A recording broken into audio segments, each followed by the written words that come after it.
이제는 이게 국토교통부에서 결자 해지 차원에서 해법을 내놓을 때가 됐다. 제가 속해 있는 경기도 안성처럼 수도권이라는 미명화에 혜택은 못 받고 각종 규제로 독박을 쓰고 있는 이런 지역에 대해서 과연 어떻게 할 거냐. 이제 세월이 지나가면서 세상이 점점 바뀌고 있지 않습니까? 규제의 내용과 형태도 달라져야 된다. 새로 바뀌는 시대에 맞게 진화해 나가야 된다라고 생각합니다. 퀴즈 하나 내겠습니다. 경기도 31개 시군 중에서 철도가 없는 유일한 데가 어딘 것 같습니까? 이 머리만 좀 돌면 맞힐 수 있는 데인데. 안성입니다, 안성. 국가적인 차원에서도 이거 해결해야 되는 게 맞는 거 아닙니까? 똑같이 세금 내는데 어느 지역은 철도가 다니고 어느 지역은 철도가 안 다닌다. 세 번째는 제가 지난번에도 또 말씀을 드렸습니다만 이 광역버스입니다. 이 LNG 버스 구하기가 힘들어서 그러는데 국토교통부에서 미리 현대랑 얘기를 해가지고 미리 좀 준비를 하게끔 해서 신속하게 광역버스가 개통이 될 수 있게끔 그렇게 해주실 필요성이 있다고 생각이 됩니다.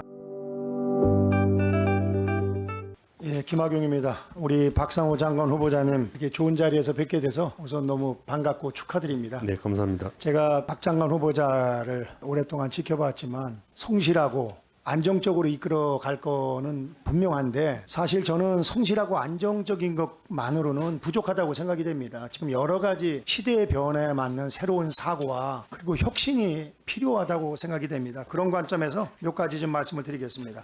역시 국토교통부에서 가지고 있는 가장 큰 국가적인 현안은 균형발전 문제라고 생각이 됩니다. 네. 이 균형발전은 아시는 것처럼 소위 수도권과 지방 간의 격차, 인구 소멸 문제, 그리고 또 수도권 내에서 역차별을 받고 있는 그런 지역에 대한 문제, 이렇게 두 가지로 크게 정리가 될 것 같습니다.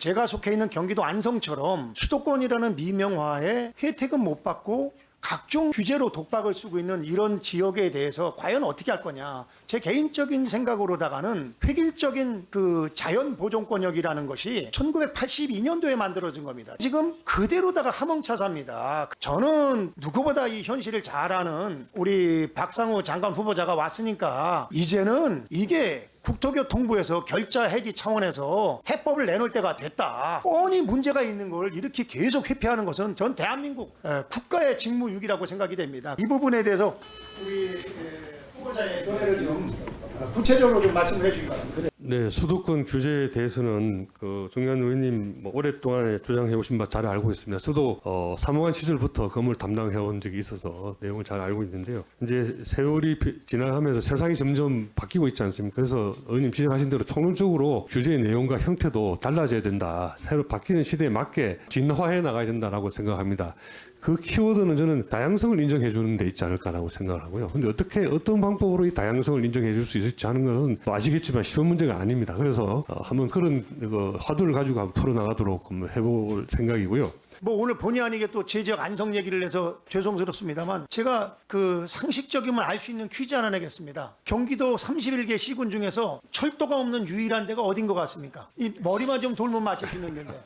안성입니다, 안성. 왜 이 말씀을 드리냐면요. 이 BC가요. 수도권은 0.9가 넘어야 됩니다. 지방은 0.7만 넘으면 됩니다. 근데 우리 안성은 0.7은 넘는데 0.9가 지금 안 되고 있어서 지금 예타를 통과 못하고 있어서 계속 뒤로 미루고 있는데 다행히 이제 소부장 특화단지가 유치가 됐기 때문에 저는 가능성이 높다고 보는데 결론적으로 말씀드리면은 우리 경기도 31개 시군 중에서 한 지역이 철도 혜택을 못 본다.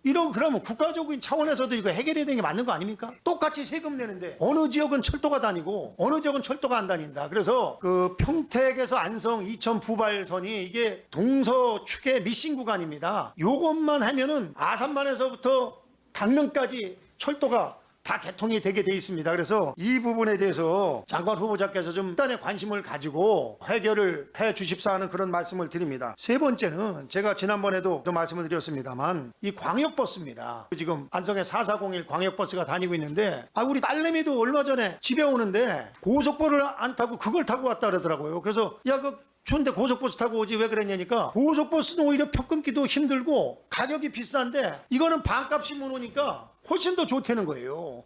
갈 때도 4401 타고 갔는데 그래서 안성뿐만이 아니라 경기도 큰 예산을 들이지 않고 할 수 있는 거니까 경기도의 외곽 지역은 뭐 요청해서 해주는 게 아니라 선제적으로 이 광역버스 시스템을 도입을 할 필요성이 있습니다. 그리고 이 LNG 버스 구하기가 힘들어서 그러는데 그런 버스도 좀 국토교통부에서 미리 현대면 현대랑 얘기를 해가지고 미리 좀 준비를 하게끔 해서 신속하게 광역버스가 개통이 될 수 있게끔 그렇게 해주실 필요성이 있다고 생각이 됩니다. 대중교통에 여러 개가 있습니다만은 제가 느끼기에는 투자 대비 효과가 더 나는 것이 사실은 버스 쪽에 있다라고 생각을 하고 빠른 시간 내에 그런 쪽에 전문가들의 의견을 들어서 대안을 마련해 보도록 하겠습니다. 예. 그리고 아까 철도 말씀 주셨는데요.